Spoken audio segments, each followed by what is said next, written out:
Hello students, 12वीं के रसायन विज्ञान में हम लोग चैप्टर नंबर 4 पढ़ रहे हैं केमिकल काइनेटिक्स को, और यह लेक्चर नंबर 9 है।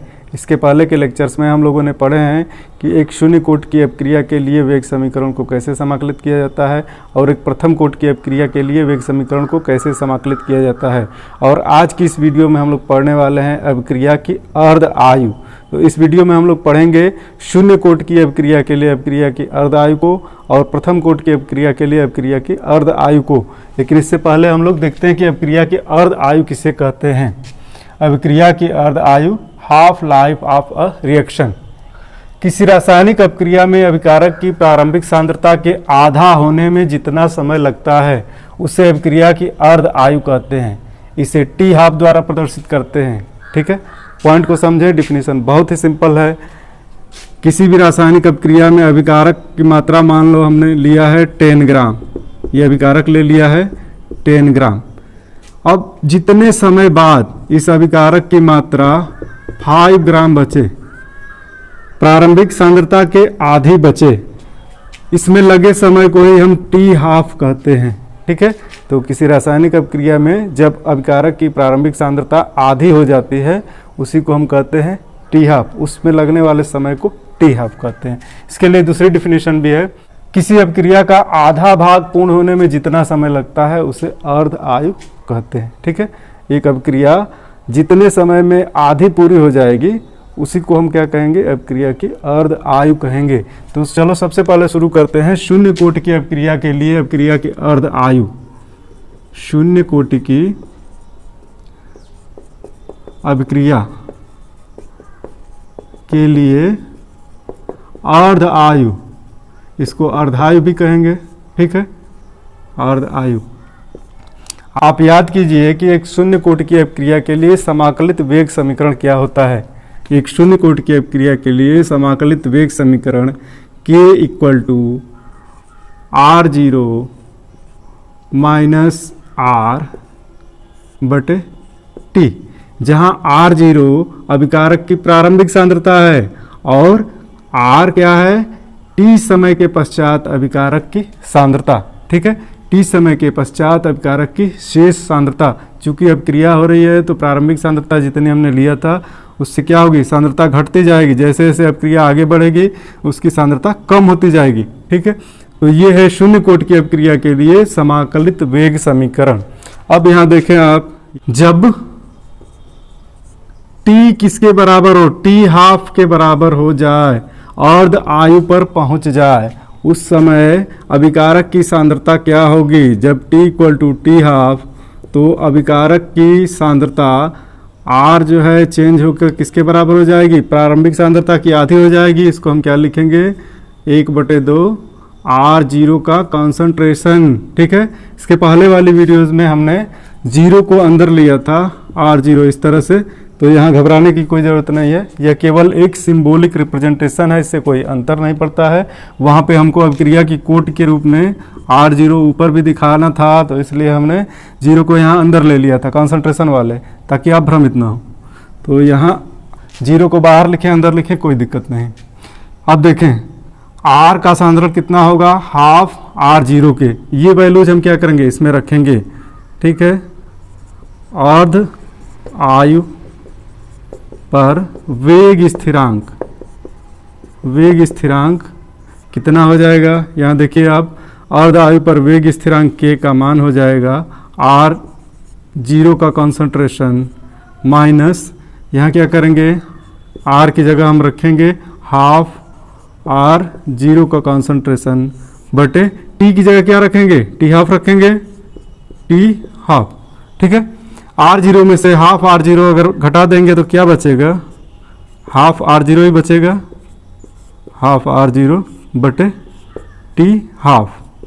ठीक है, यहाँ से T हाफ का कैलकुलेशन हम कर सकते हैं, या T हाफ जिसको अर्ध आयु कहेंगे, T हाफ = R0 बटे K, और ये 2 है तो नीचे आ जाएगा 2K। ठीक है, तो यह है शून्य कोटि की अपक्रिया के लिए अपक्रिया के वेग स्थिरांक और उसकी अर्ध आयु में संबंध। यहाँ हमको क्या दिख रहा है, शून्य कोटि की अभिक्रिया की अर्ध आयु अभिकारक की प्रारंभिक सांद्रता पर निर्भर करती है और शून्य कोटि की अभिक्रिया की अर्ध आयु अभिकारक की प्रारंभिक सांद्रता के समानुपाती होती है। पुनः देखिए, शून्य कोटि की अभिक्रिया की अर्ध आयु वेग स्थिरांक के व्युत्क्रमानुपाती होती है। ठीक है, यहां हम लिख दे रहे हैं एक लाइन, अतः शून्य कोटि की अभिक्रिया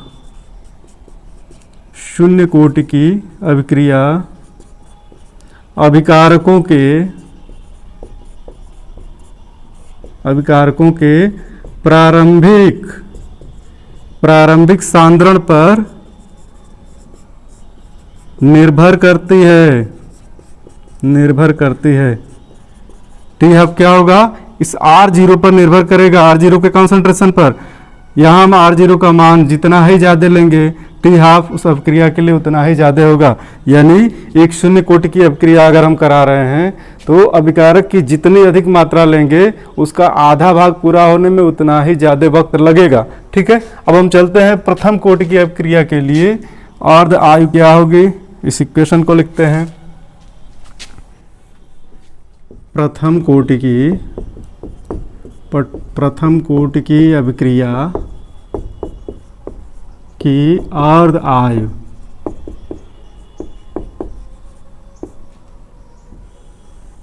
आप फिर से एक बार याद करें, प्रथम कोटि की अभिक्रिया के लिए समाकलित वेग समीकरण क्या था, समीकरण को याद कीजिए। K इक्वल टू 2.303 बटे T log R0 बटे R, यानी प्रारंभिक सांद्रण बटे T समय पश्चात सांद्रण। ठीक है, यह है शून्य कोटि की यह है प्रथम कोटि की अभिक्रिया के लिए समाकलित वेग समीकरण। और इस अभिक्रिया के लिए यदि समय हम कितना ले लें, T equal to t half, यानी अर्ध आयु पर। ठीक है, अर्ध आयु क्या है, जब अभिक्रिया का आधा भाग पूर्ण हो चुका हो, तो T equal to t half ले लिया तो R इक्वल टू क्या हो जाएगा, 1/2 R0। तो R equal to half R0। ठीक है, ये सांद्रण हो जाएगा T समय पश्चात 1/2 R0। अर्ध आयु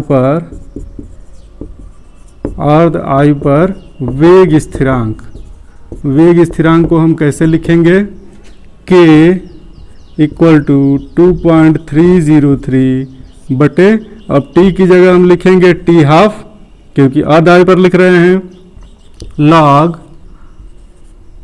R0 का कंसंट्रेशन बटे R की जगह हम क्या रखेंगे, 1/2 R0 का कॉन्सेंट्रेशन। ठीक है, ऊपर भी R0 नीचे भी R0, ये क्या होंगे, कैंसिल हो जाएंगे और 2 ऊपर जाएगा। ये इक्वेशन क्या हो जाएगा, K इक्वल टू 2.303 बटे T हाफ log 2। अब log 2 का मान अपने टेबल से देखिए आप कितना होता है, log 2 का मान होता है 0.3010। ठीक है, इस वैल्यू को यहाँ हम रख देंगे, क्या मिल जाएगा हमको, 2.303 मल्टीप्लाइड बाय 0.301 बटे T हाफ। ठीक है, ये K इक्वल टू है, यहाँ से T हाफ को हम निकाल सकते हैं। T हाफ इक्वल टू, इन वैल्यूज को जब हम मल्टीप्लाई करेंगे तो ये हो जाएगा 0.693 बटे K। और यह है एक प्रथम कोटि की अभिक्रिया के लिए अभिक्रिया की अर्ध आयु और वेग स्थिरांक के मध्य रिलेशन। ठीक है, और ये रिलेशन बहुत ही इंपॉर्टेंट है, बहुत ज़्यादा इंपॉर्टेंट है, इसी के ऊपर अधिकांश न्यूमेरिकल्स आते हैं। ठीक है, तो आप इसको बहुत ध्यानपूर्वक देखें और इस इक्वेशन को, इस फार्मूले को याद रखें। अब यहाँ देखें, प्रथम कोटि की अभिक्रिया के लिए अभिक्रिया की अर्ध आयु प्रारंभिक सांद्रता पर निर्भर नहीं करती, क्योंकि प्रारंभिक सांद्रता यहाँ है ही नहीं। तो प्रथम कोटि की अभिक्रिया के लिए अभिक्रिया की अर्ध आयु K पर डिपेंड करती है, यानी कांस्टेंट होती है, नियत होती है। ठीक है, तो यहाँ हम लिख दे रहे हैं, अतः प्रथम कोटि की अभिक्रिया की अर्ध आयु अर्ध आयु अभिकारक के प्रारंभिक सांद्रण